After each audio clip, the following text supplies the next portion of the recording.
Erev Tov, bonsoir à toutes et à tous. Grâce à Midrashet Yehuda Manito, on se retrouve et on retrouve le Rav Ackerman pour clôturer cette partie de Oroth. Depuis le début de la guerre, tu nous fais part de ton savoir, de ta sagesse en Torah sur le livre de Oroth, du Rav Kook. Et on a étudié ensemble donc tout Oroth à Milchama. Et je crois qu'aujourd'hui, tu veux clôturer cette étude. נכון, Bechavod. נכון. אז merci Johan et shalom le Koulam, bien entendu. Donc aujourd'hui, en effet, on va terminer Rota Milchama. Comme on étudie en Zoom, on peut pas faire un sioum avec une Seouda. Mais bon, chacun il peut se préparer sa Seouda de sioum. Tov, ce qu'on a eu, je vous rappelle, c'est qu'on a commencé l'étude avec la deuxième Piska. Il y a 10 Piskaot dans Orot Milchama. Bien entendu, on remercie Menachem Regeger qui a traduit, et grâce à ça on peut étudier, et qui a édité ce livre sur les Orot, Orot Israël, Orot Milchama, et encore. Et donc, grâce à ça, Toda Rabba. Donc, on a commencé avec la deuxième Piska, et on est arrivé jusqu'à la dernière, la 10e. Et la semaine dernière et cette semaine, en deux fois, on va étudier la première Piska, c'est-à-dire le premier paragraphe de Rota Milchama. Et la raison pour laquelle je ne l'avais pas étudié, je vous l'ai dit la semaine dernière, c'est que dans ce passage, il y a un petit passage qui est ardu, qui est difficile à comprendre, pas au niveau de l'hébreu, mais au niveau de l'idée que Rav Kook développe. Et c'est pour ça qu'au début, je me sentais pas, surtout vraiment au début, juste après Simchat Torah, je me sentais pas du tout apte, avant d'avoir bien étudié tout ce qu'on a étudié, à me confronter avec ce petit passage. Alors, je vais vous faire un petit résumé, comme on fait d'habitude, pour pouvoir se mettre dans le bain. Et Bezrat Hashem, on l'a étudié la semaine dernière. On a étudié donc le premier et le deuxième paragraphe de Orot Milchama numéro 1. Et on va terminer Orot Milchama aujourd'hui, c'est-à-dire jusqu'à la fin de cette piska, de ce paragraphe de Rav Kook.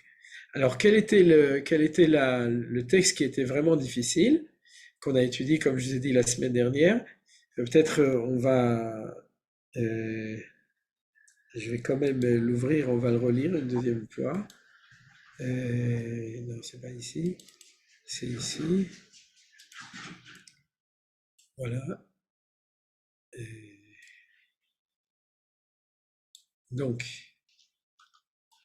tout d'abord, on dit toujours que tout le limoud, c'est les tzachon, tzvaenu, tzva, neged oivenu, לשמירה על כל החיילינו, רפואת הנפש ורפואת הגוף של כל הפצועים וכל הנפגעים במלחמה זו, לפדיון כל החטופים והשבויים בעזה ברחמים גדולים, comme on a eu cette semaine une nouvelle extraordinaire, ce dimanche, qui était Bémet Pidion Chatoufim Berachamim Gdolim, ou les Shmiralem jusqu'à ce qu'ils soient libérés, et les Nikma Damam Shel Kol Achalim Agiborim Shenaflu Bemilchamtenu, וכל הנרצחים השם ייקום דמם ותוכם, לעילוי נשמת נקמת דמו שהקדוש יוסף אבנר בן אליהו ורחל דורן.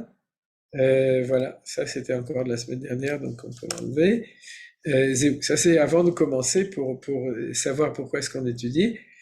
Et ensuite, dans le livre de Orot Milchama, donc, ce petit paragraphe qui était plus ardu, plus compliqué, c'est ce que dit ici le Rav Kook: la disparition d'individus sans jugement dans le tumulte du flot guerrier relève de la mort expiatrice des justes. Ah, je vais le mettre aussi en bleu. Ils remontent à la source de la vie et la caractéristique de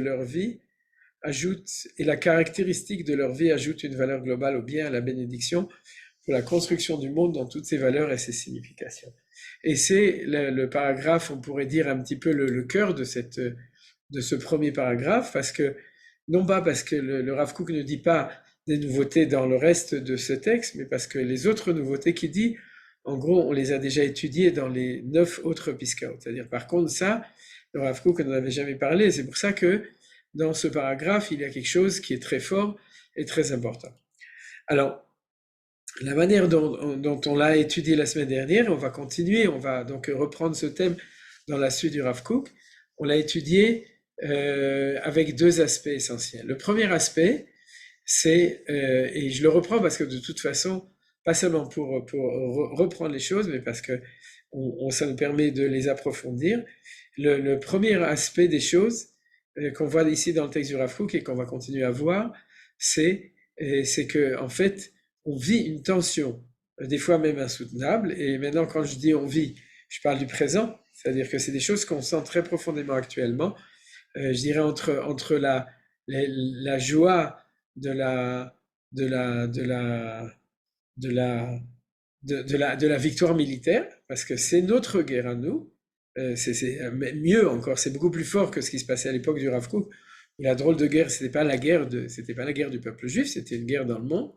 Mais à plus forte raison, aujourd'hui, je parle au niveau du sentiment existentiel qu'on vit, dans cette, justement, comme ce qu'on a eu ce dimanche avec la libération, et ensuite aussi chaque fois qu'on sait que nos soldats ont, Baruch Hashem, sont menatzrim, c'est-à-dire qu'ils gagnent, et que quand les soldats gagnent, c'est le peuple d'Israël qui gagne, c'est Israël qui gagne dans une guerre, que ce soit au niveau de la conquête du territoire, de la justice qui a fait, de la punition des Réchaïm, etc., de la destruction des Réchaïm, tout ça, c'est énormément d'aspects, mais c'est d'un côté, et puis de l'autre côté, il y a tout ce qui nous secoue au niveau de la souffrance, c'est-à-dire au niveau de la souffrance de tous ces, de nouveau, de tous ces Khatoufim, de tous ces soldats ou de toutes ces personnes, ces juifs, et ces personnes qui sont morts et le jour de Simchat Torah, et puis depuis tous ces Chayalim qui sont tombés, et tous ceux qui sont blessés, et tous les malheurs qu'il y a autour, et tous ces gens qui sont mefunim, et qui ont perdu leur parnassa, qui arrivent, qui savent pas ce qu'ils vont faire,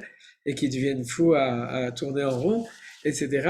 Et toutes ces choses-là ensemble font qu'on oscille tout le temps entre les deux. C'est-à-dire, il y a des gens qui ont pris un parti pris d'un côté, et des gens qui ont pris un parti pris de l'autre, c'est-à-dire celui de la compassion et de la tristesse et de la difficulté et du pleur, ou au contraire, celui de la vision positive des choses. Et en fait, c'est ça le premier sujet essentiel qu'on voit dans ce texte du Rav Kook. C'est-à-dire, comment est-ce que le Rav Kook voyait ça dans un temps et dans une guerre où c'était beaucoup plus difficile de le voir, c'est-à-dire de voir autre chose que l'hécatombe, la catastrophe qu'il y avait à ce moment-là, vu que c'était pas une guerre de justice du peuple juif pour la libération de la terre d'Israël et la vengeance et la justice du peuple d'Israël dans notre pays. C'était une guerre qui, a priori, n'avait aucun rapport avec ce qu'on appelle le Mahalach historique, c'est-à-dire le développement historique. Et puis, pourtant, Rav Kook va nous faire une analyse, et c'est ce qu'il fait ici, et qui va être, comme j'ai dit la semaine dernière, qui va être pouvoir transposer dans ce nous sommes en train de vivre, avec un principe qui s'appelle le Kal Vachomer, c'est-à-dire à plus forte raison.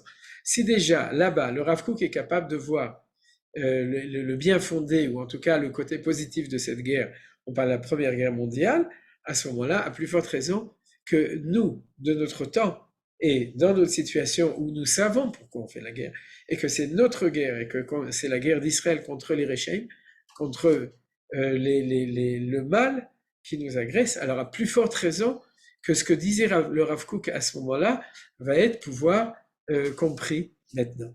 Ça, c'est la première chose, c'est-à-dire cette espèce de dialectique impossible, cette tension impossible que nous vivons tous, hein, c'est-à-dire que je suis sûr que tout le monde passe des larmes au rire et du rire aux larmes, même des fois en 5 minutes, hein, entre quand on entend une nouvelle et après on entend une autre nouvelle, ou quand dans notre fort intérieur on vit ces choses, à ce moment-là on voit les deux choses. Je parle aussi par exemple, je n'ai pas cité, mais l'entraide extraordinaire entre tous les Juifs d'Israël dont on est témoin depuis le début de cette guerre, ça fait partie de la fierté, de la joie, de choses extraordinaires. Et les gens parmi nous, on le fait nous-mêmes, c'est-à-dire chacun, on le fait. Je suis sûr qu'il y a des gens ici qui sont allés aider des agriculteurs ou qui sont allés soutenir et aider des soldats là où ils sont.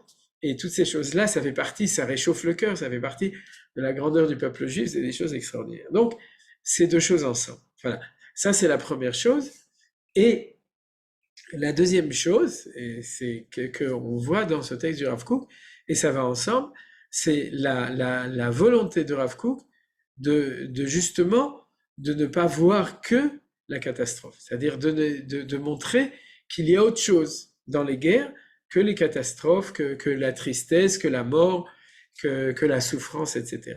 C'est-à-dire de chercher où est l'étincelle positive, et quand le Rav Kook va parler ici, on va voir que c'est plus une étincelle, il va parler d'une lumière, ouais, c'est beaucoup plus qu'une étincelle, de la lumière qui apparaît au moment où il y a la guerre. Alors ça, c'est les deux points importants, c'est-à-dire cette volonté de cette vision, et ensuite comment est-ce qu'on fait la synthèse entre les deux choses. Voilà, en gros, j'ai fait je suis revenu sur ce qu'on a vu la semaine dernière, et bien entendu, dans cette dialectique, pour comprendre cette pisca, c'est-à-dire ce petit paragraphe qui est ici, celui que je viens de lire et qu'on étudie, le Rav Kook va nous faire une analyse qui est basée sur quelque chose de très important, c'est le principe de klal ou prat, c'est-à-dire l'individu par rapport à la nation. C'est-à-dire il peut y avoir des choses bien au niveau individuel, en ce moment par exemple il y a énormément de choses extraordinaires au niveau des individus, il peut y avoir aussi des choses terribles au niveau collectif,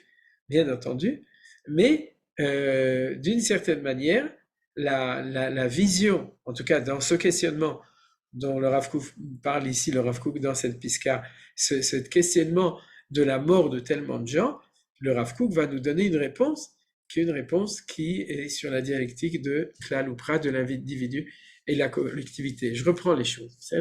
On sait qu'il y a une idée qui est connue, qui est au niveau individuel. Le fait que mitat tzadikim mechaperet, ce qu'on a ici sur la deuxième ligne, la mort expiatrice des justes. Ça, c'est quelque chose qui est connu et qui dans la mesure où c'est connu par nous, c'est-à-dire la plupart des gens ici le connaissent, ça nous permet d'avoir, peut-être pas Nicole, elle dit que non, mais en tout cas, ça nous permet d'expliquer, de trouver un sens à beaucoup de choses. Oui, pourquoi des fois c'est les tzadikim qui s'en vont les premiers, c'est ça qu'on a vu, et pas d'autres. C'est pas juste. C'est-à-dire que si déjà tu veux prendre des gens, alors prends ceux qui ne sont pas des tzadikim et laisse les tzadikim, on a besoin d'eux ici.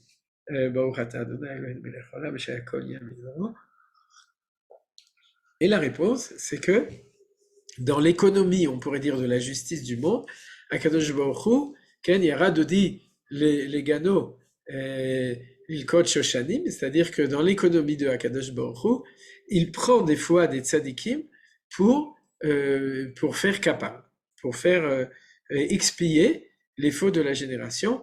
Et ces individus d'un niveau, on pourrait dire dans une moyenne, d'un niveau 100 fois plus grand que les autres, font qu'il y a kapara pour, à l'horizontale, la société qui est 100 fois plus haute que elle. C'est-à-dire que, j'ai dit un nombre comme celui-là, c'est-à-dire que l'horizontale est sauvé dans le sens de kapara par le fait que Akadosh Baruch Hu décide de prendre un individu qui au niveau vertical a une vertu qui est très très grande. Alors ça, c'est pas une idée nouvelle. C'est-à-dire que quand Rav Kook va faire référence dans la deuxième ligne, c'est parce que cette idée est connue. Ce que le grand chidouche dont va parler ici Rav Kook, c'est qu'il va accepter le fait qu'il va y avoir, même dans cette guerre, je parle de la Première Guerre mondiale, donc on ne parle pas de juifs et on ne parle pas non plus de juifs qui se battent contre les nations, mais on parle des réalités des guerres de manière générale, de toutes ces guerres effroyables au niveau du nombre de morts, et je le rappelle, Première et Deuxième Guerre mondiale sont les guerres les plus meurtrières, en tout cas de l'histoire connue, l'histoire moderne. Je connais pas personnellement d'autres, peut-être depuis, mais je crois pas non plus, il n'y a pas eu, c'est-à-dire de guerres qui étaient tellement terribles au niveau du sang qui a été versé à ce moment-là. Et le Rav Kook va nous dire, si jamais tu analyses les choses de manière collective, à ce moment-là, tu peux comprendre que ceux qui meurent ne sont pas tous des mécréants. Tout d'abord, première pisca, le Rav Kook parle celui de la taille des tyrans, les méchants sont les milieux du monde, c'est-à-dire la première chose, il y a une justice qui est faite par rapport, Dieu nettoie le monde de beaucoup de forces méchantes, alors de mal, alors tout le monde n'est pas éliminé, mais ça c'est la émouna de savoir que Akadosh Baruch Hu, de nouveau, le XXe siècle était un siècle où Akadosh Baruch Hu, dans le processus messianique, a fait du nettoyage. C'est-à-dire, ça, c'est la première chose qu'il a fait. Il a fait du nettoyage. Alors, malheureusement, il y a encore beaucoup à nettoyer, mais au niveau de la richoute, du mal qu'il y a dans le monde, mais on ne peut pas mesurer ces choses-là. Et sans doute que Akadosh Baruch Hu a effectivement. Maintenant, après, il y a aussi beaucoup de gens normaux, des gens bien, qui ont disparu en même temps. Et on ne peut pas dire que c'était des gens mauvais. Et à ce moment-là, comment on peut comprendre donc ces millions de gens normaux, de gens qui ont eu une vie normale, donc des gens qui n'étaient pas des Réchaïm qui ont disparu. Et alors là, le Rav Kook nous dit, ça fait partie du même processus, mais au niveau collectif. C'est-à-dire que il y a une capara non pas de tzadikim individuels, mais d'une population entière qui est qui, au niveau de sa vie individuelle, n'était pas appelée à disparaître, mais au niveau du processus général, à ce moment-là, Dieu Hachem les choisit parce que ils font partie de la même idée, et c'est grâce à ça qu'il y a un mérite. Et c'est pour ça qu'il parle du fait qu'ils remontent à la source de la vie, et la caractéristique de leur vie ajoute une valeur globale au bien et la bénédiction pour la construction. C'est-à-dire leur mort n'est pas absurde, leur mort n'est pas sans aucun sens, ni au niveau émouni, c'est-à-dire au niveau par rapport à Kadesh Baruch Hu, ni au niveau, on pourrait dire, de la souffrance au niveau humaine, c'est-à-dire la connaissance des choses. C'est pas absurde, ça fait partie de Kaparat Ador, et c'est ça qui permet de faire avancer l'histoire. C'est-à-dire, et c'est pour ça que c'était peut-être, si vous voulez, le levier le plus difficile, parce qu'on attendait le Rav Kook au tournant. C'est-à-dire, si jamais tu me parles, tu dis non, non, tout ça c'était des Rechaïm, alors tout est arrangé. Vous comprenez? C'est-à-dire, à ce moment-là, on peut tout expliquer, on n'a pas, si on veut pas vérifier, etc. Mais là, c'est comme chaque chose. C'est-à-dire, on a été réconforté si on soutenait une thèse comme ça au niveau théologique, au niveau de la croyance en Dieu. Mais du coup, on va être la source d'un refus d'une telle religion par énormément de gens, parce qu'ils vont être conscients de l'injustice de cette affirmation. C'est-à-dire d'affirmer que tous ceux qui sont morts, c'était tous des Réchaïm, et que du coup, Dieu fait une justice qui est juste de cette manière-là. C'est quelque chose qui est insupportable quand on voit la réalité et qu'on sent très bien que c'est pas possible. Donc, Rav Kook a eu ce courage-là d'accepter que non, que ces gens-là sont des gens bien, sont des yechidim. Il n'a pas dit que c'était tous des tzadikim, mais il a dit que ce sont des gens normaux, sont des gens bien.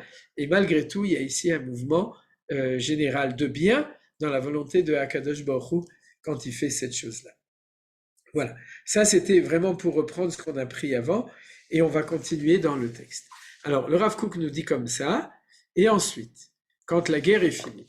Donc, le Rav Kook l'a écrit sans doute avant que la guerre était finie, c'est-à-dire qu'il parlait d'une vision future des choses, dont il était contemporain,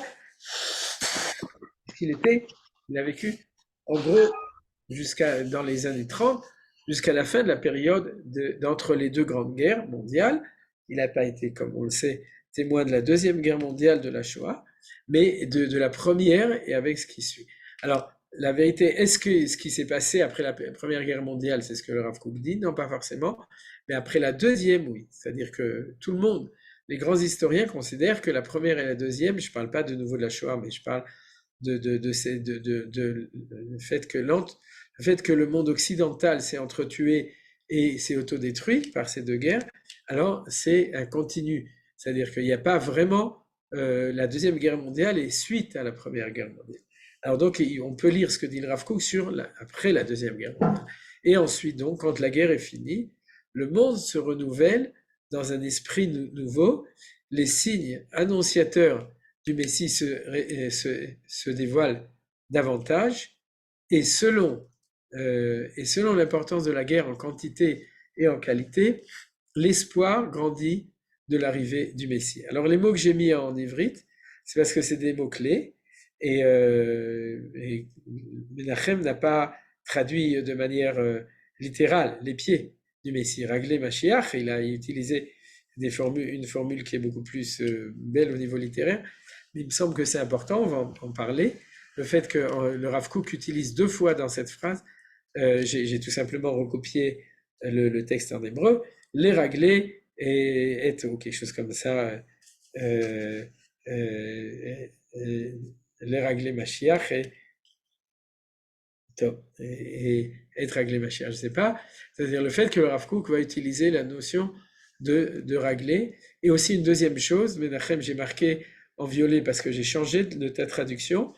Il y a, au début de la phrase, il y a la notion de nouveau et de renouvellement. C'est-à-dire que dans le texte en ivrite, c'est Chadash, Mitchadesh et Chadash. C'est-à-dire qu'on a dans cette phrase, on a deux notions qui sont importantes, qui sont la notion de Regel et la notion de Chidush, de Yitrachut. Alors, c'est ça qui est très important dans cette phrase.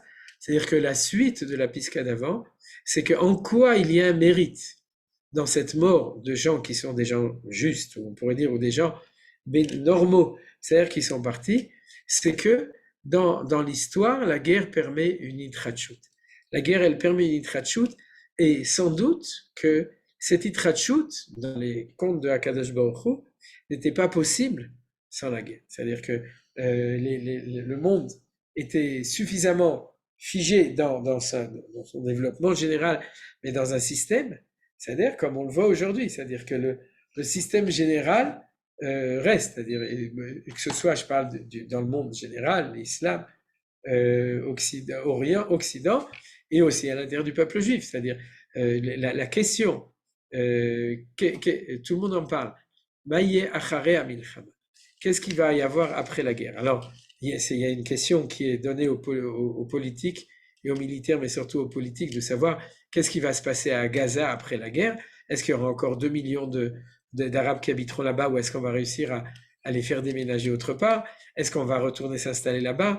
Est-ce qu'on va... Quel est le système de Shilton qui va diriger dans Gaza?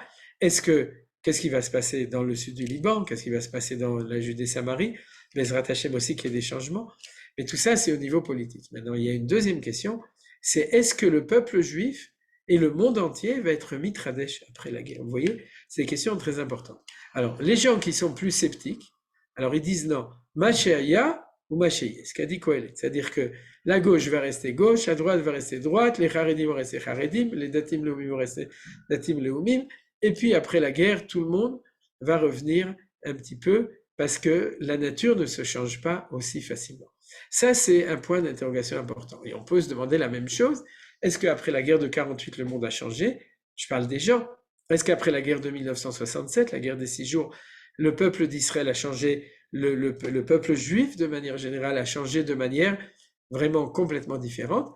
Et là-dessus, le Rav Kook, c'est pour ça qu'il y a cette notion de se renouveler, itrachut, dans un esprit nouveau. C'est-à-dire que le Rav Kook va reprendre à la fin, dans la dernière piska, dans la dernière citation, Or Chadash al Tzion Ta'ir, c'est-à-dire qu'il va amener cette notion de itrachut.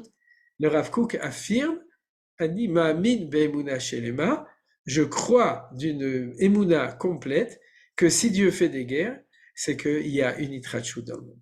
Et que c'est ça qui va être le sens positif qui va justifier le fait que Akadosh Baruch Hu fait des choses tellement terribles. Pourquoi?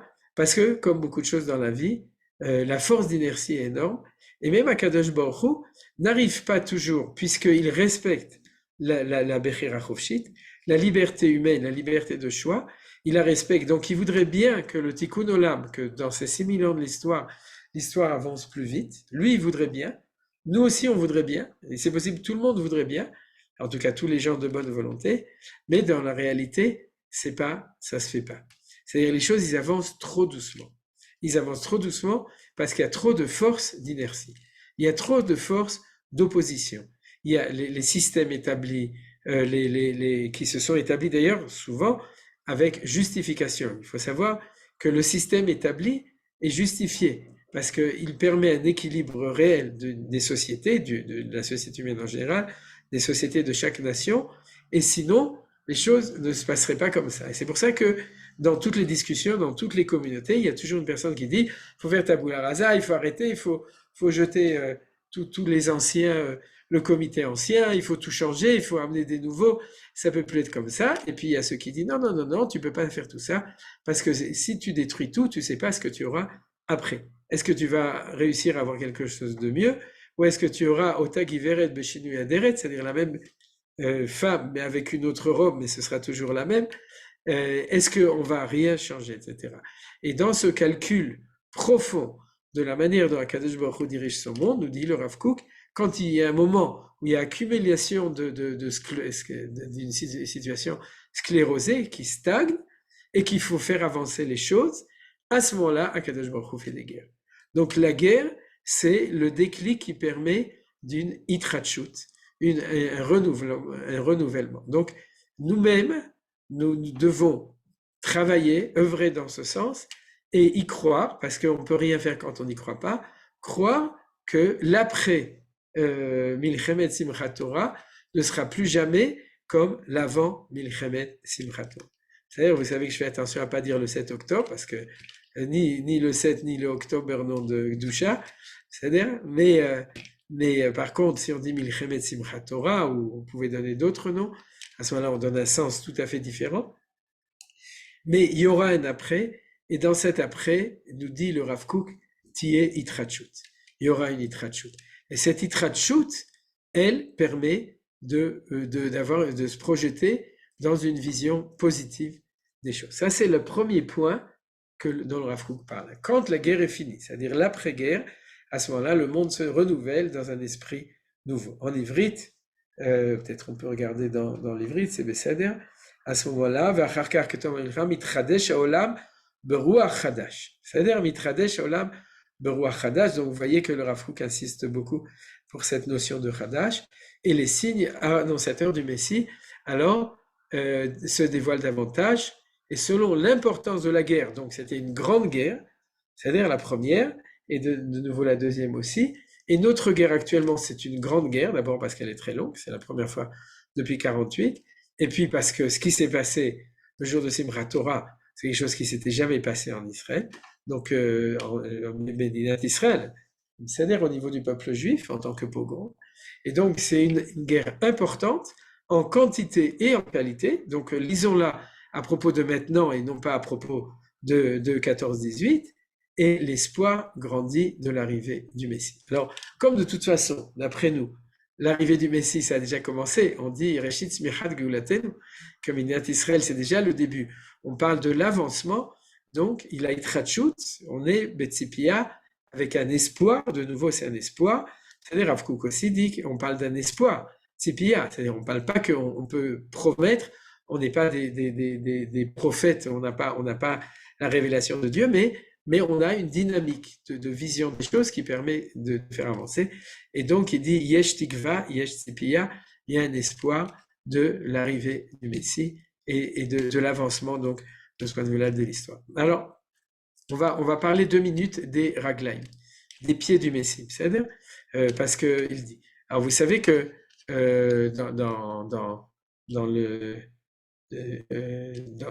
dans les prophéties, etc., et puis dans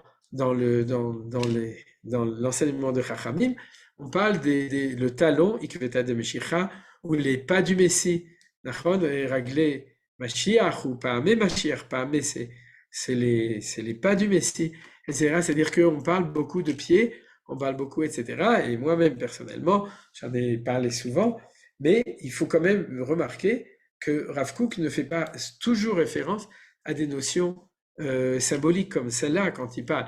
S'il pouvait parler de Mashiach sans parler des Raglaim. Or, s'il nous a parlé ici, c'est qu'il veut nous dire quelque chose. Alors, je vais reprendre l'enseignement important pour cela, c'est que dans la Hanagat Hashem, dans la manière dont Hashem dirige son monde, et ça on l'a un petit peu vu déjà aussi ce lundi, à propos du Yudke et du Vavke, il y a dans le Patach Eliyahu, alors je vous rappelle Patach Eliyahu, je ne vous parle pas du Sidour Patach Eliyahu utilisé par les Français, je vous parle de Patach Eliyahu Anavi Zachor Lator, ce que les gens qui ont l'habitude de dire disent des fois, 1 ou 2 fois par jour avant Shacharit et avant Mincha, pour les gens qui arrivent un peu avant l'heure au Bet HaKnesset, je parle chez Sfaradim, chez les Chassidim, on a l'habitude de dire Patach Eliyahu 1 fois par semaine, au moment de Kabbalat Shabbat. Donc, les Chassidim, ils ont aussi le Patach Eliyahu, même si 1 fois par semaine, mais ce texte du Zohar HaKadosh extraordinaire, il nous dit en gros, et c'est des choses que vous connaissez peut-être, qu'il y a 3 niveaux dans la Hanagat Hashem. Le niveau Chabad, qui est au niveau de la pensée, le niveau de Chagat, qui est au niveau des vertus, et on pourrait dire de la construction avec les mains, c'est-à-dire Chabad, c'est la tête, Chagat, c'est les mains et le cœur, c'est-à-dire la volonté et le fait de donner une forme. Et puis après, ce qui manque, c'est les roues du char, c'est-à-dire du tank, du Merkava, ou bien les pieds de l'homme. C'est-à-dire que quand on parle des raglaim, on parle des pieds. Alors pourquoi est-ce que le Messie est lié aux pieds? C'est exactement ce que je vous ai dit. C'est-à-dire que pendant 2000 ans, on était plein de Chabad. C'est-à-dire on était plein de bonnes intentions. C'est-à-dire la galoute était pavée, comme la rue pavée, de bonnes intentions. C'est-à-dire de l'Imut Torah et de Chidushim et de Tfilot et de Diburim, de Divrei Torah, qui étaient au niveau de la pensée positive de ce que du Ratzon Hashem, de la volonté de Dieu, quel est le programme de Dieu, etc. Et puis on a aussi été dans le Chagat, c'est-à-dire dans le fait qu'on a construit des choses. On a construit des choses dans nos yeshivot, dans nos familles, dans nos communautés. On a construit des choses. Le seul problème, c'est que ça ne bougeait pas. C'est-à-dire que quand venaient des rabbanim ou des shadarim d'Eretz Israël et qui disaient Rabotai, tout ça c'est magnifique, toute votre Torah, tout ce que vous faites, etc., dans la grande yeshiva de Trifouille les Oy, et donc c'est magnifique. Mais Tazouzou, bougez-vous, c'est-à-dire, et ça ne bougeait pas.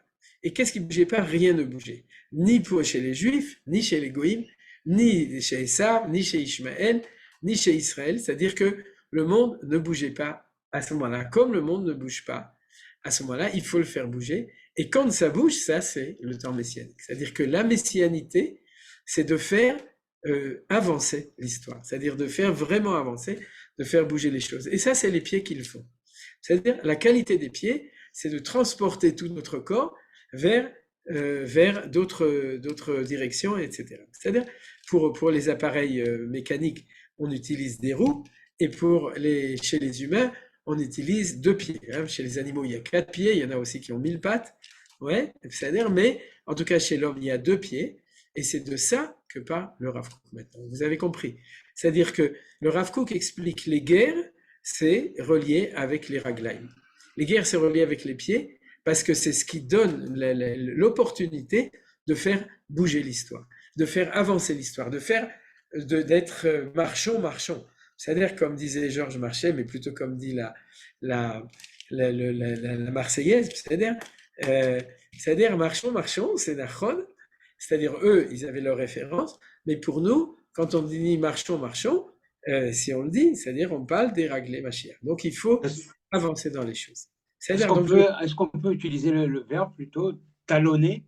Est-ce qu'on peut dire que les Juifs, ils talonnent la fin de l'histoire, la messianité, ils sont toujours en train de talonner, il y a une dimension comme ça active?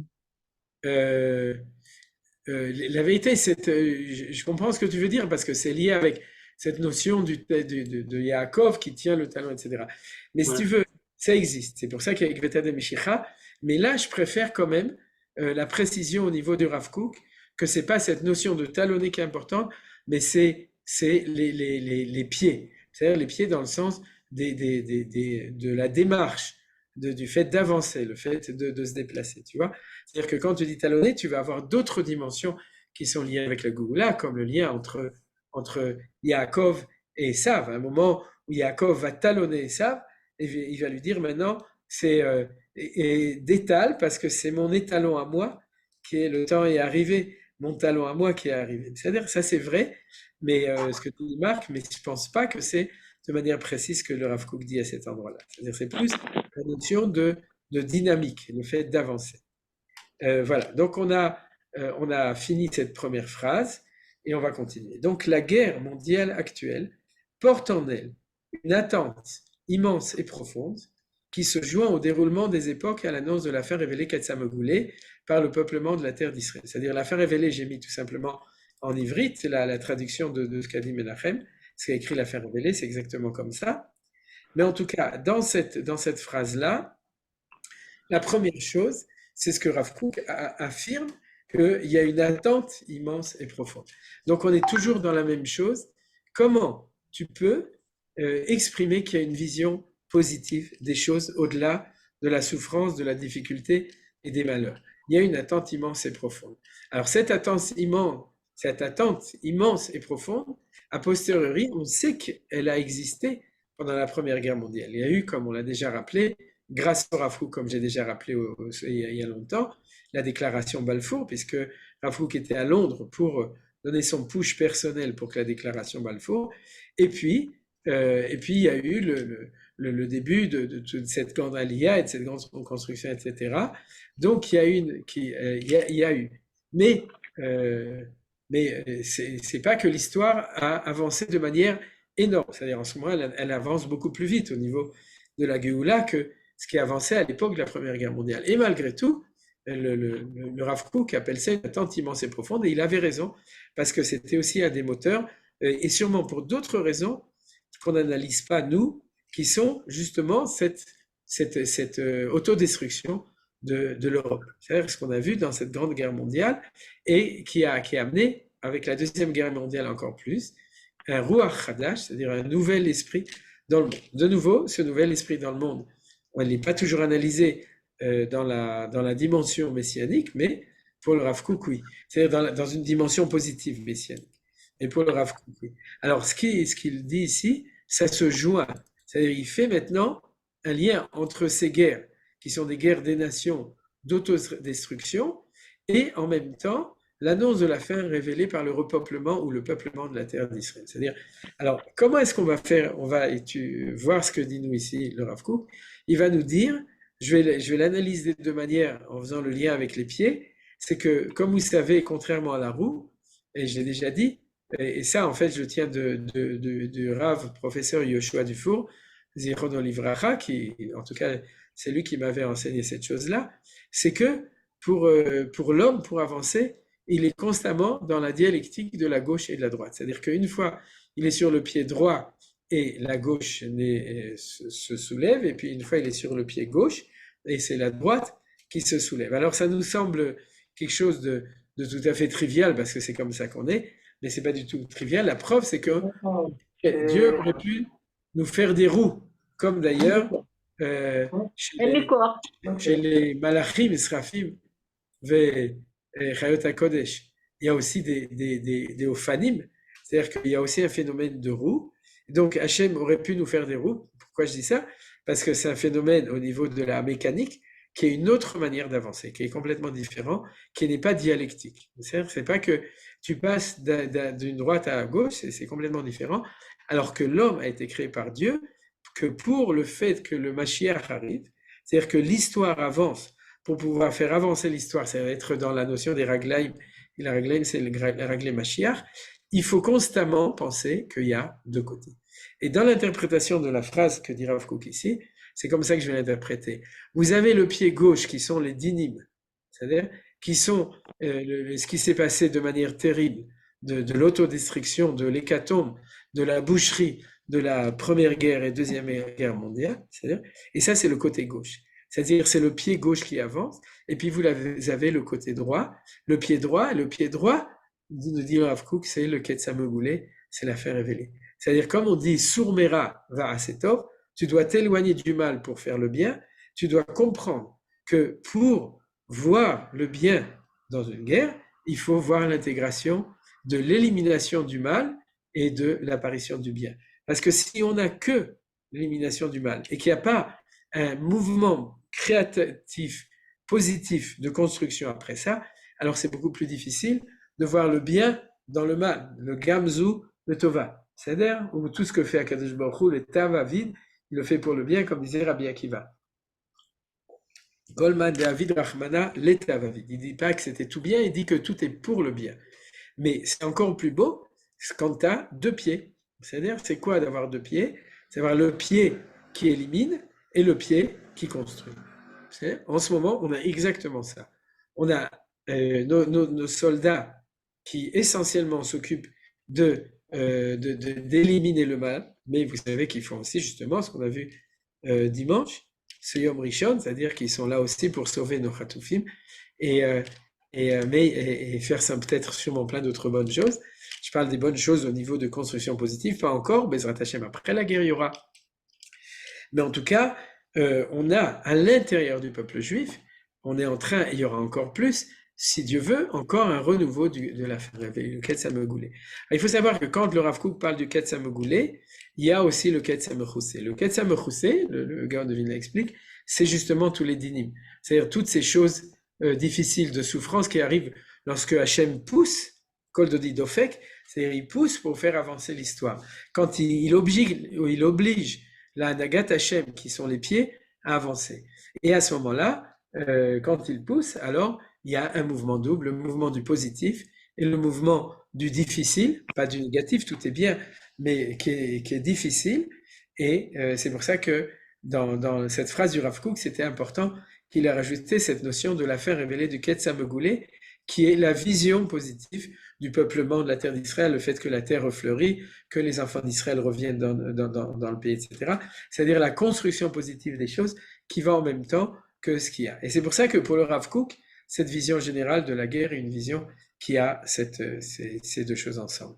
Alors, on est en train donc justement d'arriver à la fin du texte, et c'est là que le Rav Kook va conclure, et je pense que nous devons, puisque nous terminons l'étude de Roth Milchama avec cette première piska, nous devons prendre cette petite piska qu'on va lire maintenant comme une conclusion pour nous, et une conclusion très forte et très importante.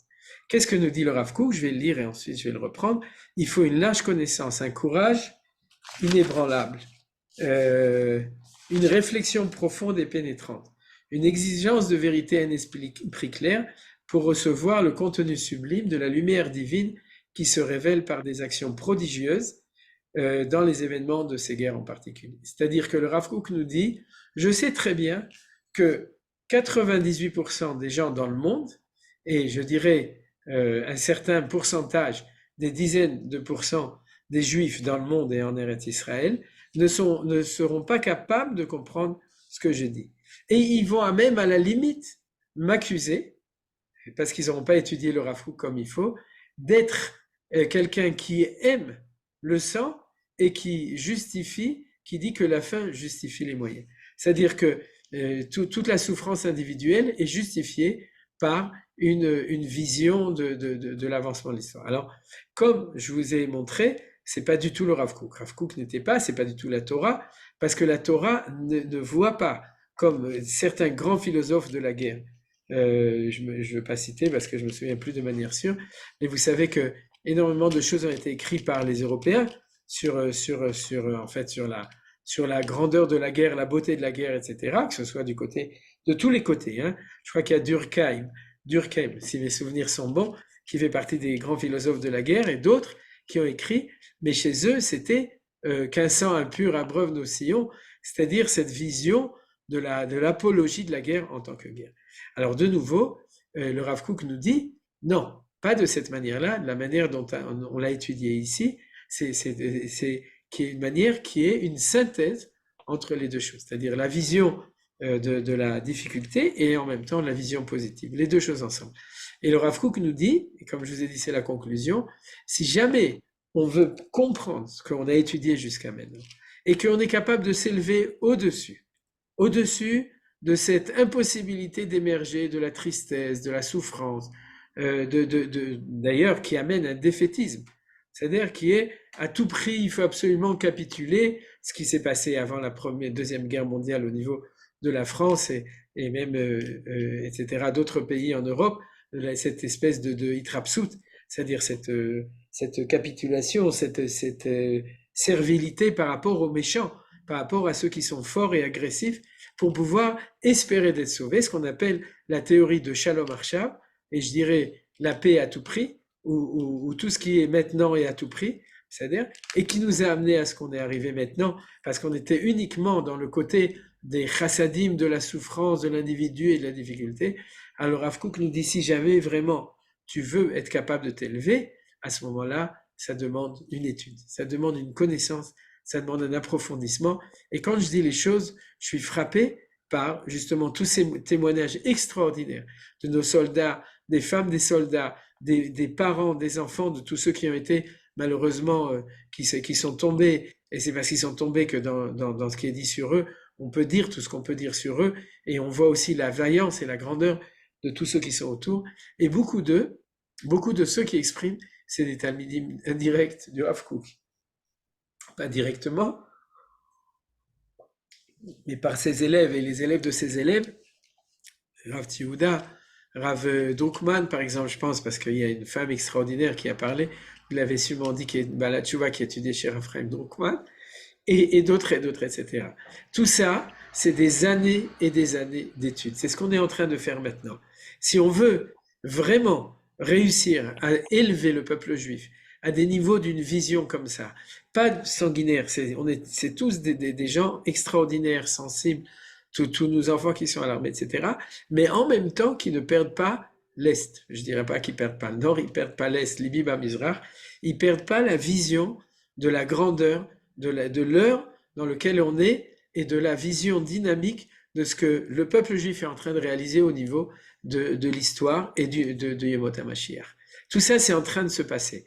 Et dans le futur, des livres seront écrits dessus, sur la réalité telle qu'elle est. Comme le Rav Kook l'a écrit sur la guerre mondiale, on pourra encore plus, de manière beaucoup plus grande, beaucoup plus belle, beaucoup plus forte et beaucoup plus extraordinaire, parce que c'est une histoire du peuple juif qui se bat contre les forces du mal, et c'est pas l'histoire de l'Europe qui est en train de s'entretuer pour permettre à la chute de l'Occident et la montée d'Israël. Vous vous souvenez de la chute de Rome et la montée de Jérusalem, comme on l'a appris. C'est pas ça. On est en train, en ce moment, d'écrire la véritable histoire positive de cet avancement. Et nous dit le Rav Kook qu'il y en a qui l'ont dans les tripes, tous les peuples, les Israéliens, en ce moment, il s'avère qu'on l'a à l'intérieur de nos tripes et de notre cœur, c'est vrai, mais s'il n'y avait pas cette lecture que le Rav Kook nous enseigne, et qu'on a appris et qu'on va continuer à apprendre, alors on ne sait pas si cette élévation serait possible au même niveau. Et c'est des choses qu'on voit tous les jours quand on regarde les informations. Hier, par exemple, j'avais entendu parler de Marcus Pompeo, ouais, lui, il fait partie de Edom, il vient de Pompée. C'est-à-dire, Pompeo d'Italie, c'est-à-dire, non, en fait, il est américain, mais je pense qu'il est italien d'origine d'ailleurs, s'il s'appelle comme ça, non? Quelqu'un peut confirmer qu'il est italien? Pompéus? Non, c'est pas sûr. Ah, il doit être grec peut-être. Avalzelo Chachou.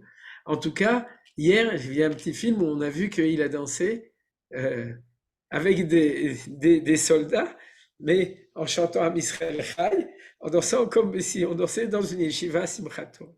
Ça, c'est des choses qui étaient inimaginables il y a 50 ans, il y a 30 ans. C'est des choses qui font partie de cet enseignement qu'on a étudié au niveau de la marshava, au niveau de la pensée, mais qui ont été intégrés dans le peuple juif, qui sont en train d'être intégrés encore plus profondément et qui permettent de vivre les choses de cette manière-là. Alors c'est ce que dit le Rav Kook.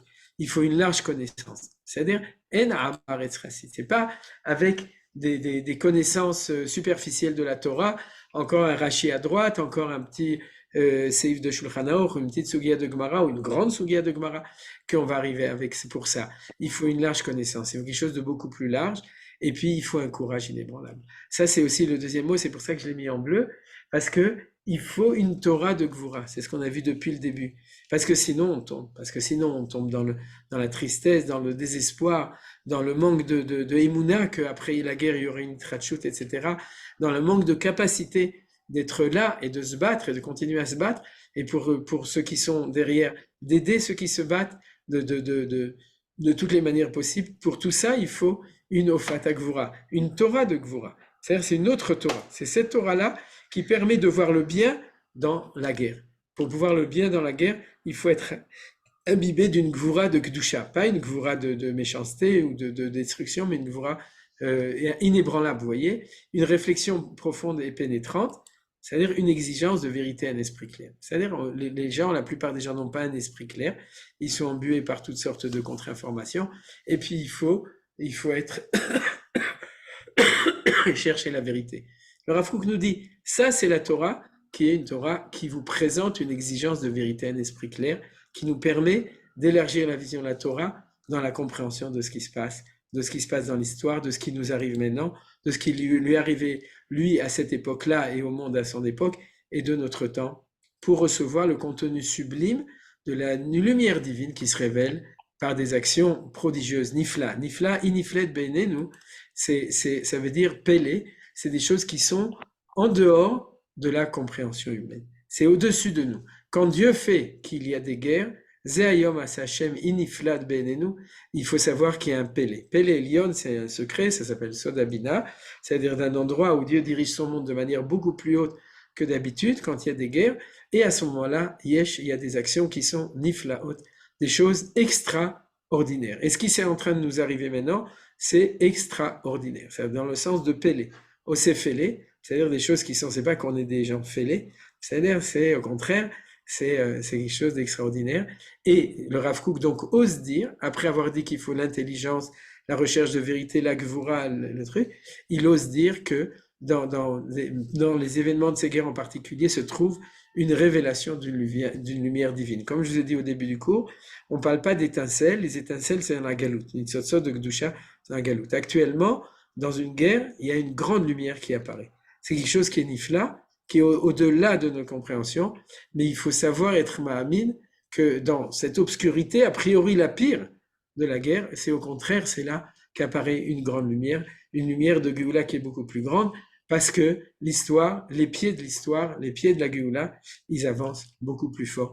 Et il faut avoir cette intelligence, cette vision, cette volonté, cette émouna, cette gvura, d'accord, et pour pouvoir voir la lumière, parce que sinon, on voit que du noir. C'est-à-dire, il n'y a pas de Eletoldot noir, ish, tzadikayak, tout est noir. C'est-à-dire, et non, il y a une lumière divine. Et nous terminons donc par la phrase par laquelle le Rav Kook termine cette piska, qui est la tfila qu'on dit tous les matins dans Kriyat Shema, dans la première bénédiction de Kriyat Shema. Et donc, on dit comme ça, Baal milchamot, zoreat tzedakot, Matzmiach Yeshuot, Boré Refuot, Nora Teilot, Adon Aniflot, Amechadesh Betuvu Bechol Yom Tamid Maaseh Bereshit, Or Chadash Al Tzion Ta'ir, Veniske Chulanu Bimera Leoro. Et cette phrase, c'est la quintessence de ce que nous avons étudié maintenant. Premièrement, Baal Milchamot. C'est-à-dire que pour arriver jusqu'à tu éclairas Sion d'une lumière nouvelle, on a parlé justement ici de cette lumière divine, pour arriver à ce que cette lumière apparaisse, eh bien, Akadosh Baruch Hu, il est Baal Milchamot, c'est lui qui dirige les guerres. Baal, c'est celui qui maintient, qui est à la mainmise, c'est-à-dire qui maîtrise, excusez-moi, qui maîtrise Baal, qui maîtrise les guerres, et il y a des guerres, et les guerres, ça fait semeur de justice, c'est-à-dire que c'est des choses qui amènent non pas l'injustice, mais la justice, qui fait fleurir des délivrances, c'est ce qu'on a vu, il est moteur de Yeshuot, donc des délivrances, il est créateur de remèdes dans la mesure où là où on a l'impression qu'il n'y a que destruction et maladie, il y a les remèdes aux maladies précédentes, parce que le monde était malade avant, le peuple juif était malade, et avant 14-18 le monde était malade, avant 39-45 le monde était malade, avant 1948 le monde était malade. C'est une maladie de longue date, de 2000 ans de maladie pour les goïms, pour les juifs, etc. Et c'est par ces guerres et par ces choses-là, ces shuot que Akadosh Hu amène des vrais refouts. Ça c'est aussi, on a vu cette allusion dans la Hamida, que Goël Israël et Refaïnou, c'est des brachot smuchot, c'est deux bénédictions qui sont liées l'une avec l'autre, parce que les yeshuot, les délivrances amènent des vrais refouts, des vrais remèdes. C'est remèdes aux névroses, aux maladies profondes des sociétés. Et à ce moment-là, Nora Teilot, inaccessible aux louanges. Alors Menachem, tu m'excuses, j'ai pas changé de mot, mais il faut voir autre chose, parce que quand on dit Nora Teilot, c'est des louanges sur des choses qui sont Noraïm. C'est-à-dire, je pense que c'est ça comme ça qu'il faut voir les choses. Nora, c'est-à-dire ma Nora. Alors on peut le dire de manière différente, mais il y a la notion de crainte dedans, c'est-à-dire que on peut faire des Tehilot sur des choses qui sont Noraïm. C'est-à-dire parce qu'il y a cette vision de Baal Milchamot, Zorat Tzedakot, Matzmir, Yeshuot, etc. Seigneur des prodiges. De nouveau, les prodiges, c'est Adon Aniflaot, et c'est ce mot qu'on a vu, c'est-à-dire qu'en fin de compte, tous les mots de cette prière sont repris dans le texte du Rav Kook, comme vous l'avez vu auparavant. C'est-à-dire que, et c'est pour ça que je tenais à le mettre en tant que traduction de Nifla'a, de choses prodigieuses. C'est-à-dire Adon Niflaot, c'est le maître des choses au-delà de notre compréhension, et à ce moment-là, on trouve la notion de Chidush. C'est-à-dire Amechadesh, celui donc en français qui renouvelle chaque jour perpétuellement par sa bonté l'œuvre de la création. Alors on a l'habitude de comprendre que de toute façon Hachem est Mechadesh tout le temps, mais là on comprend qu'il y a un renouveau constant journalier, mais ce renouveau journalier n'est pas suffisant pour pouvoir faire avancer l'histoire, et pour cela il faut des fois des grands renouvellements, il faut des renouvellements historiques puissants, prodigieux, beaucoup plus grands, et qui sont liés avec le Baal Milchamot, avec les guerres. Et à ce moment-là, conclusion, il n'y a pas de catastrophe, il y a au contraire, tu éclairas Tzion d'une lumière nouvelle. C'est-à-dire cette Itrachut, cette nouveauté, ça va être une lumière, ce qu'on a vu, Or Hadash al Tzion Taïr, et pas n'importe où, okay, al Tzion Taïr. Cette grande lumière du résultat de cette guerre, elle va apparaître sur Tzion, et bientôt nous mériterons de recevoir ces rayons Bezrat Hashem, Bekarov, Im Hashem. Voilà. Alors, on a terminé Baruch Hashem, l'étude de Orot HaMilchama, Adran alach Orot HaMilchama, Veda'atan alach Orot HaMilchama, לא נתנשא מנח אורות המלחמה, לא בעלמא דאדין ולא בעלמא דאתה, c'est-à-dire que j'ai dit le début de la Siyum, c'est-à-dire qu'on dit on va revenir sur toi Orot HaMilchama, et nous t'avons compris Orot HaMilchama, on va pas t'oublier et tu vas pas nous oublier, parce que quand on étudie un texte, nous on l'oublie pas et lui il nous oublie pas.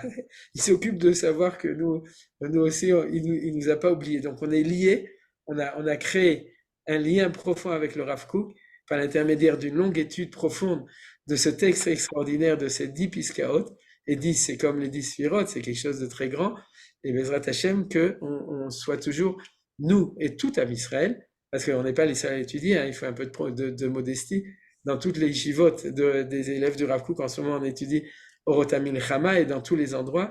Et que Bezrat Hashem, ça amène cette lumière sur le peuple juif, de cette lumière de Geoula et de Tov qui va émerger, et de Chidouche qui va émerger, Bezrat Hashem, de notre guerre. Bimera, Biyamenu. Amen. Amen. Alors, est-ce que vous avez des questions? Bien sûr, Rav Kook vous a abasourdi.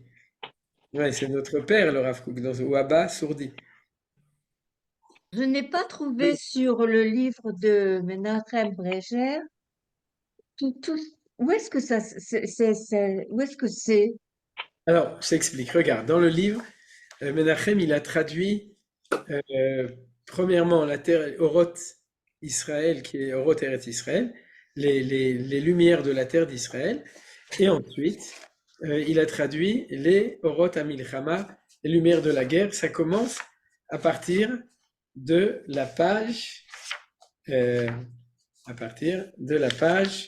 78, voilà. 79. Si tu regardes page 79 dans le livre, tu vas trouver Oroth HaMilchama. Et après Oroth HaMilchama, maintenant, ce qu'il y a de très bien dans le livre, ça vous permet, si vous voulez continuer à étudier ça, c'est qu'il y a aussi le commentaire de Rav Aviner. À part la traduction de Menachem, il y a aussi le commentaire, et qui vous permettra aussi de reprendre les choses. Rav Aviner, qui est un grand vulgarisateur, il explique les choses de manière plus simple que ce que moi j'explique. D'ailleurs, ça lui prend moins de temps du coup. Et après, en dernier, page 133, il y a A Kriya Agdola. Alors, si ça vous intéresse, on peut continuer à étudier Oroth Israël et Kriya Agdola après qu'on ait terminé. Alors, je ne sais pas comment on fait un seker. Peut-être qu'on va demander à Johan de faire un seker, c'est un... Comment on dit en bon français? Pour savoir... Sondage. Ah, voilà, un sondage. Merci Michel. Bonsoir Michel. Un sondage pour savoir si ça vous intéresse de continuer à étudier la traduction de Menachem sur Oroth Eretz Israël. Ce serait bien. Peut-être. Moi, je vous propose. C'est-à-dire, d'abord, on va faire la Kriya et ensuite Oroth Eretz Israël ou dans l'autre sens. Alors, ce qu'on va faire, c'est que je vais le faire avec Johan à l'intérieur des deux groupes qu'on a, les deux groupes de WhatsApp. C'est-à-dire ceux qui ne sont pas sur le WhatsApp, ils sont appelés à le rejoindre. Et c'est très facile de faire des sondages dedans. Donc, je vais peut-être vous proposer ça ou une alternative, ou tout simplement savoir si les gens sont intéressés. Et à ce moment-là, on continuera de cette manière-là. Ce que j'ai tenu à faire il y a 2 semaines, c'est que j'ai pensé que je voulais faire un cours sur la mitzvah de Pidyon Shuim, donc la mitzvah de libérer les otages. Et parce qu'il y a trop de choses qui sont dites de tous les côtés. Et puis dans la suite du Rav Kook, il y a une trop grande tension entre la compassion et le fait de continuer la guerre à tout prix. Si vous voulez, droite-gauche aujourd'hui, entre ceux qui sont qui sont plus dans la compassion et ceux qui sont plus dans la guerroation, c'est-à-dire de libération, c'est-à-dire de faire, et c'est pas des tensions intellectuelles, c'est des tensions réelles, existentielles, qui suivent un peu ce qu'on a étudié aujourd'hui dans ce cas précis de Pidyon Shvuim. Et je me suis dit, alors, il paraît, c'est ce qu'on dit dans la direction de Midreshet Yehuda, que le docteur Michael Vigoda a déjà fait une conférence sur la question. Mais la vérité, c'est que ça ne me dérange pas, parce que Michael, je le connais bien, on était ensemble à Yeshiva, Michael a son approche, et moi j'ai une approche différente des choses, c'est une approche qui est une vision, je pense, aussi différente des choses. Et donc, si vous êtes d'accord, la semaine prochaine et sans doute la semaine d'après, pendant 2 semaines, peut-être 3 semaines, on va voir, c'est-à-dire que les choses des fois ils se développent, je vais faire une série de cours sur Pidyon Shvuim, c'est vraiment d'actualité. Et j'ai commencé à réfléchir avant que les soldats ont libéré cette semaine ces deux Khatoufim, et je m'imagine que dans le cours de l'étude, on aura aussi encore des Chidushim, si Dieu veut, des bonnes nouvelles sur tout ce qui se fait au niveau militaire, à Rafia, à Khan Younes, etc., Bezrat Hashem. Donc, les cours vont être indexés avec les nouvelles qu'on est en train de lire et de vivre surtout. Donc, je pense que c'est un sujet important. Alors là, je vous demande pas, je fais pas de séquer, pas de sondage. On va faire Bezrat Hashem 2 ou 3 cours. Et après ça, si le sondage est positif, on étudiera Roth et Eretz Israël. Voilà. Est-ce que vous êtes Menachem, j'aurais Ouais. une petite question. On en a déjà parlé en privé, mais je suis pas complète avec ça. Je suis pas shlema. Ouais. On étudie et on termine en fait avec une impression assez positive. Oui. C'est-à-dire, tout va être bien, ne vous inquiétez pas, on est sur la bonne route, ça va être lent, ça va être dur, mais ne vous inquiétez pas. Or, quand on voit la réalité, on est très souvent revenu au 6 octobre, très souvent on est reparti. Et je vais te dire, je suis une brûlée du Gush Katif. C'est-à-dire qu'avant le Gush Katif, beaucoup de rabbinim nous avaient dit, ne vous inquiétez pas, tout va se passer. Ouais. Je reviens toujours à la même Et je question. me rappelle, les rabbinim la veille nous disaient, ne vous inquiétez pas. Et puis ça s'est passé. Et alors ça a été le grand choc. Le choc pour des générations, le choc pour nous. Ouais. Est-ce qu'on n'est pas en train de vouloir interpréter les textes pour nous mettre un petit peu de pommade et nous dire ne vous inquiétez pas, etc. Ouais. Et ça m'inquiète. Est-ce que c'est je ne sais pas comment expliquer les choses d'une manière plus, sans mettre les pieds dans le plat. Ouais, c'est les pieds du Mashiach que tu mets dans le plat. Alors, donc, je vais te répondre. Le gauche et le droit, comme tu veux. Comme tu poses toujours la même question, Michel. On Je y te revient. Oui, mais j'ai pas la télévision. Je ne vois pas la télévision. Ouais. Je n'ai pas la télévision. C'est-à-dire. Donc, Mais je vais, Michel, je je suis pas te impressionnée réponds. par ça. Mais je vois ce qui se passe. J'ai Ouais. des petits-enfants à l'armée. Ouais, J'ai c'est bien. des gendres à l'armée. Ouais. Alors, je te réponds, Michel. Tout d'abord, c'est clair que c'est indéniable que quand tu dis tu vois la réalité, si jamais tu vois pas les deux choses dans la réalité, c'est que tu vois pas la réalité. C'est-à-dire si tu vois pas tout le tov, tout le bien qui est en train d'émerger, de la grandeur, la valeur de la gvoura de notre soldat, de la tzadikout de nos soldats, de la justice qui est en train d'être faite, et de tout ce qui se passe autour au niveau du peuple juif, alors c'est que tu vois pas la réalité, je m'excuse de te le dire. C'est-à-dire tu vois que 50% de la réalité. Donc déjà, il faut savoir quand on parle de la réalité. Deuxièmement, même si tu avais raison, comme le Rav Kook dans la Première Guerre mondiale, où le Rav Kook il aurait signé sur ce que tu dis, sur la réalité 10 fois plus ou 1000 fois plus que toi. C'est-à-dire, mais la Sheila est toujours la même. C'est-à-dire que l'échelle de Yaakov, et Yaakov c'est Israël, et cette échelle dans la Gemara de Masechet Choulin, elle représente Israël lui-même, Yaakov lui-même, puisqu'il y a marqué que les anges y montaient et descendaient parce qu'ils voyaient son dmout de Yaakov qui était Chakouk Tachat Kisei Kavod en haut de l'échelle. Et ensuite, il disait alors il n'est pas en bas, il descendait en bas, il le voyait en train de dormir en bas. Donc en fait, le peuple juif ne vit pas que de la réalité. Si on vivait que de la réalité, ça fait longtemps qu'on aurait disparu comme tous les autres peuples.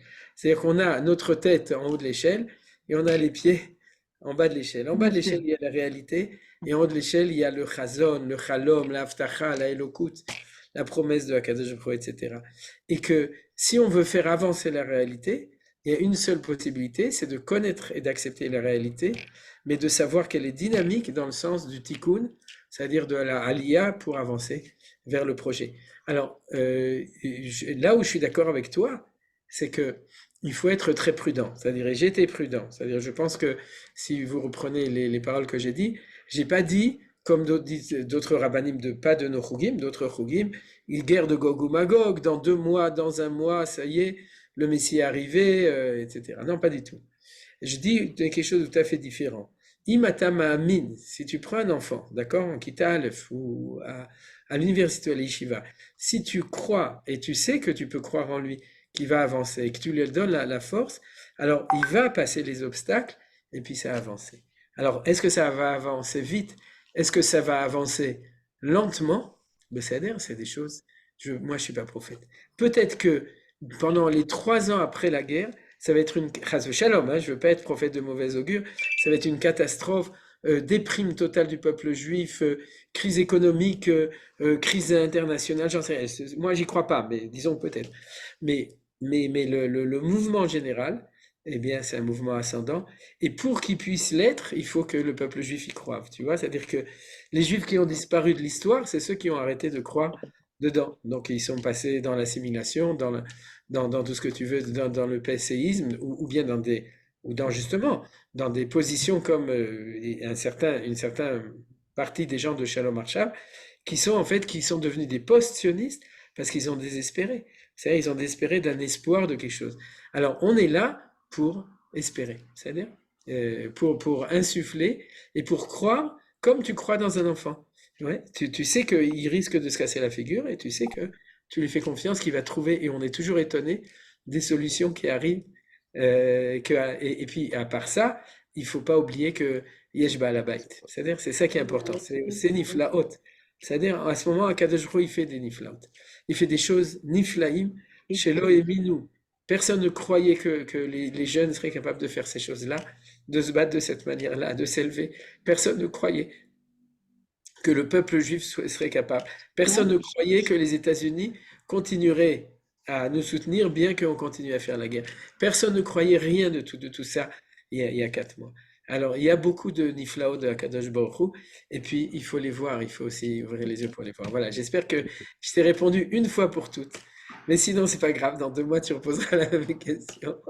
Hermanitou, souvent, il disait ça à ses élèves. Et c'est toi, tu poses toujours la même question. À mon avis, depuis Mahayano, tu poses la même question. Je te promets que je la repose plus. Je la repose Non, en privé je dis ça en seulement. rigolant, la brioute, parce que les temps changent et les circonstances permettront de reposer la question. Tov, il nous reste 4 minutes, donc s'il y a quelqu'un qui veut encore dire quelque chose, Bessimcha Rabba. Ouais, je peux poser une question? Oui, bien sûr, Laurent. Euh, Oui, shalom. alors, ouais, C'est comment pas on Laurent. replace toute cette exposé brillant que tu nous as fait, la Shoah? Est-ce qu'on la met dans un autre truc et on n'en parle pas? C'est-à-dire que c'est pas, compte tenu de la quantité, compte tenu en plus, Ouais, il y a, enfin, la somme de souffrance qui a été complètement inimaginable, la ouais, destruction du peuple juif qui n'a jamais eu lieu, comme ouais. ça. Comment on peut replacer la Shoah? Est-ce qu'on n'en parle pas du tout en disant que les chemins de Dieu sont impénétrables, là en tout cas? Alors, tout d'abord, c'est un sujet à part entière, et je l'ai traité, et d'autres le traitent, et surtout Manitou a un marre extraordinaire dessus. Et en général, quand je l'étudie et quand j'enseigne, alors j'enseigne l'enseignement de Manitou, qui se trouve dans la parole et l'écrit premier tome, et aussi en hébreu, dans un des premiers livres qu'il a sorti, qui s'appelle Amisped la Mashiach, le deuxième Mahamar. Donc il y a une étude, et moi aussi, c'est-à-dire j'enseigne, mais depuis le début, c'est-à-dire depuis le début, j'ai refusé de mettre la Shoah dans cette analyse générale. C'est pas que on pourrait pas dire qu'il y a aussi un Gamzu le Tova dans la Shoah, mais dans la Shoah, on n'a pas le droit. Il y a un côté blasphématoire qui fait qu'on ne peut pas parler de la même manière. C'est-à-dire il y a des choses singulières dans l'histoire, et quand on parle de la Shoah, on a le droit et on doit parler de la Shoah au niveau Emouna, c'est-à-dire au niveau de la Nagat Hashem dans le monde, mais il faut le prendre comme événement différent de tout ce qu'on a étudié jusqu'à maintenant. C'est-à-dire c'est quelque chose qui est différent. C'est pas une guerre, la Shoah. Ouais. C'est-à-dire, tout simplement, je crois qu'il faut dire les choses de cette manière-là. En ce moment, c'est une guerre. En 48, c'était une guerre. En 67, c'était une guerre. Et la première guerre et la deuxième guerre mondiale sont des guerres. La Shoah, c'est quelque chose de différent. C'est pas une guerre. C'est la Shoah, frère. Zéou, donc, je sais pas si je t'ai répondu, mais en tout cas, Si, je si. donnerai pas d'autres réponses. Non, mais ça Ah, me convient bien, je merci. peux rajouter un point, je Oui, souhaiterais, Johan, Rav, Kavod, ouais. par rapport à la Shoah, 2 points très rapidement. Premièrement, c'est le contexte. Ça veut dire qu'à l'époque de la Shoah, on n'a pas d'État, on n'a pas d'armée, on n'a pas d'économie. Ça, c'est un premier point. Et le deuxième point, euh, on était à Kfar Aza et on a rencontré, il y avait le Rav là-haut, donc le grand rabbin d'Israël. Et les gens lui ont posé la question, ils lui ont dit, mais regarde ici, c'est comme la Shoah. En fait, on retourne à l'époque de ton père. Tu connais Loulek, Naftali, etc. Le grand rabbin là-haut. Il lui dit, non, vous n'avez rien compris. Parce que à la Shoah, le 7 octobre, on n'avait pas une armée, on n'avait pas des gens qui ont pris leurs armes, qui ont quitté leurs femmes, leurs familles et qui sont descendus directement du nord dans le sud. Donc, au niveau du contexte, au niveau des forces de bravoure qui se dévoilent, maintenant, à mon humble avis, on n'a pas le droit de le faire. On a fait beaucoup d'ailleurs au début de la guerre en Israël. Beaucoup de gens ont dit c'est comme la Shoah, c'est comme la Shoah. Mais au niveau Emouni, et le Rav Ackerman l'a dit, au niveau du contexte, il faut ouvrir les yeux et prendre une perspective et voir que, voilà, même ceux qui disent que le 7 octobre, ça ressemble à la Shoah, mais pour moi, ça ne ressemble pas. Bah, le 8 octobre, c'est fini. En 24 heures, on a repris tous les endroits où le Hamas avait gagné du terrain. Donc, c'est quand même au niveau de la réalité quelque chose qui, à mon avis, est complètement différent. Voilà. Zakoba. Il a fait moi, je suis obligé de partir. Donc, Bezrat Hashem, on se retrouvera. Shabbat Shalom à tous. Bezrat Hashem. Merci. Toda Rabba. Shabbat Shalom. Retovot le Ham Israël et on se retrouve la semaine prochaine, Bezrat Hashem. Amen. Et Arbe Besorot Tovot, Bezrat Hashem. Yeah.